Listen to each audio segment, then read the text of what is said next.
Una sfida in bicicletta tra amici, meta il San Boldo. Nasce così, quasi per gioco, la storia del Velo Club Biban. Siamo a Carbonera, è il 1969 e la passione per il ciclismo e la voglia di stare insieme prende vita all'Osteria Il Cacciatore.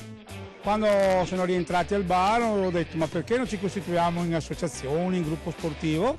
L'anno successivo hanno organizzato una gara ciclistica e da lì nasce tutta l'organizzazione. Da quel giorno sono passati 50 anni e la società ha voluto festeggiare questo traguardo d'oro insieme ai tanti atleti di ieri e ai cicloamatori di oggi. Una festa per riconoscere i meriti di corridori e amici del Velo Club Biban. Ci ha fatto un immenso piacere avere qui gli ex nostri ragazzi che sono genitori, papà, vuol dire proprio una simbiosi di generazioni e questo a noi fa molto piacere. Tantissimi ricordi e ancora di più i sacrifici per raggiungere risultati e dare al club una sede che potesse accogliere dirigenti e soci. Una sede di proprietà che avevamo acquistato nell'83 e poi al sabato e domenica a lavorarci per metterla a posto.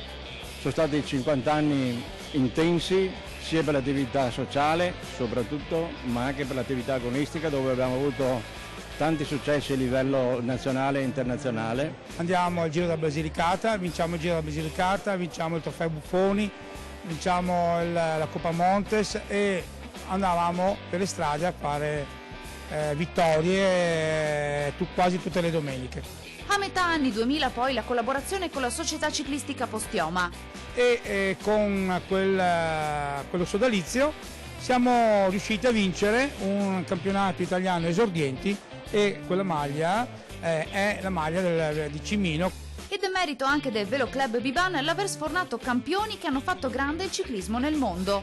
Franco Zilli che ha vinto il Giro della Basilicata, poi c'è stato Wilmer Baldo, Zanella Mauro, però uno su tutti che ha corso con noi è Paolo Slongo e Andrea Pinarello. Successi raccontati nel libro di Giuseppe Pagotto per rendere ancora più incancellabili le imprese di questa società e i cimeli esposti raccontano innumerevoli storie.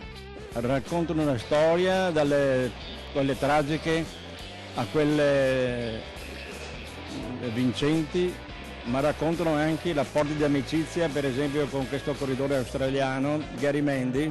Sono passati 50 anni e il Velo Club è ancora qua.